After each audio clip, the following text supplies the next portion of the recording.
వాస్తవాలు లైవ్ టీవీకి స్వాగతం.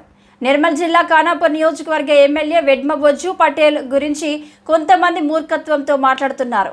వారి మాటలను తీవ్రంగా ఖండిస్తూ ఎమ్మెల్యే పైన ఆరోపణలు చేసే వారికి సూటిగా చెప్పాలనుకునే విషయం ఏంటంటే, వెడ్మబొజ్జు పటేల్ ఉద్యమ నాయకుడి నుండి అంచెలంచెలుగా ఎదిగి ఈ రోజు ఖానాపూర్ నియోజకవర్గం ఎమ్మెల్యేగా కొనసాగుతున్నందుకు కొంతమందికి నిద్ర పట్టడం లేదు.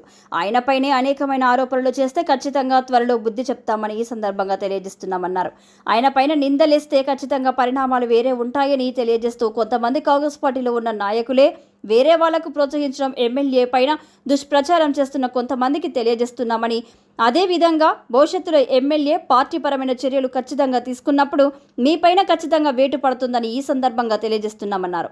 ఖానాపూర్ మార్కెట్ కమిటీ విషయంలో చాలా రకాలుగా మాట్లాడుతున్న కొంతమందికి బుద్ధి చెప్పే విధంగా ఎమ్మెల్యే నిర్ణయం ఉంటుందని, ఆయన ఏం చేసినా పేదలను దృష్టిలో పెట్టుకొని ఆయన నిర్ణయం ఉంటుందని, పార్టీకి కట్టుబడి ఆయన నిర్ణయం ఉంటుందని, అంతేగాని ఇష్టానుసారంగా మీరు మాట్లాడితే ఖచ్చితంగా పరిణామాలు వేరే ఉంటాయని, అదేవిధంగా ఎమ్మెల్యే కోసం పనిచేసే నాయకులను కూడా తప్పుడు మాటలతో ప్రచారం చేయడం అది మీకు మంచి కాదు అని, మీ బుద్ధి మార్చుకోకపోతే ఖచ్చితంగా మీపైన చర్యలు ఉంటాయని ఈ సందర్భంగా తెలియజేస్తున్నామని, సామాన్య కార్యకర్తలుగా మేము చూస్తూ ఊరుకోమని తెలియజేస్తున్నామని అన్నారు.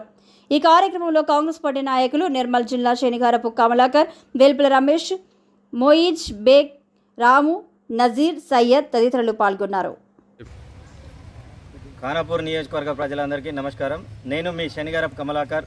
మిత్రులారా, ఒకటి గ్రహించాలి. గౌరవ ఎమ్మెల్యే వెడ్మబొజ్జు పటేల్ గారి గురించి అడ్డమైన మాటలు మాట్లాడుతున్న కొంతమంది దుండగులను నేను తీవ్రంగా ఖండిస్తున్నాను. సూటిగా జవాబు చెప్తున్నాం. ఎందుకంటే ఆయన ఒక ఉద్యమకారుడు, ఉద్యమ నేపథ్యం ఉన్న వ్యక్తిని అడ్డమడ్డం మాట్లాడుతున్న కొంతమందికి మేము చెప్పదలుచుకున్నది ఒకటే, ఆయన అమ్ముడు పోయే ఎమ్మెల్యే కాదు. ఒక పేద కుటుంబాల నుంచి వచ్చిన ఎమ్మెల్యే, పేద వర్గాలకు మంచి చేయడానికి వచ్చిన ఎమ్మెల్యే గారి గురించి మీరు తప్పుగా మాట్లాడుతున్నావు. నిన్న మొన్న సోషల్ మీడియాలో రేఖ ఇంతకు పోయింది, బొజ్జు పటేల్ గారు ఇంతకు అమ్ముడు పోయారని చెప్పి కొంతమంది దుండగులు ఫేస్బుక్, సోషల్ మీడియా వేదికగా దాన్ని ప్రచారం చేస్తున్నారు. అది వాళ్ళకే మంచిది కాదని చెప్పి మేము ఈ సందర్భంగా తెలియజేస్తున్నాం. అదేవిధంగా కాంగ్రెస్ పార్టీలో ఉన్న కొంతమంది కార్యకర్తలు వాళ్లకు సపోర్ట్గా నిలిచి వారిని ప్రోత్సహిస్తూ ఫేస్బుక్లో వెడ్మబొజ్జు పటేల్ గారి గురించి అడ్డమైన కామెంట్లు పెట్టి అడ్డమైన పోస్టులు చేయడం అది మంచిది కాదు, మీకే మంచి జరగదని చెప్పి ఈ సందర్భంగా తెలియజేస్తున్నాం. అదేవిధంగా ఇప్పుడు ఏదో సోషల్ మీడియా వేదికగానే ప్రెస్ మీట్కి మేము ఇవ్వడం జరుగుతుంది. లేదంటే డైరెక్ట్ అదే రిపీట్ గిట్ట జరిగితే ఖచ్చితంగా మీ ఇంటికి వచ్చి బుద్ధి చెప్తామని ఈ సందర్భంగా మీకు తెలియజేస్తున్నాం. అదేవిధంగా కాంగ్రెస్ పార్టీ పక్షాన వెడ్మబొజ్జు గారు ఎంత కష్టపడుతున్నారో అధిష్టానంకు తెలుసు. ఇప్పుడు వచ్చే ఏదైనా కానీ కూడా పార్టీ నిర్ణయం తీసుకొని వారిపైన ఖచ్చితంగా ఎమ్మెల్యే గారు చర్యలు తీసుకుంటారని ఈ సందర్భంగా తెలియజేస్తున్నాం. జై వెడ్మబొజ్జు.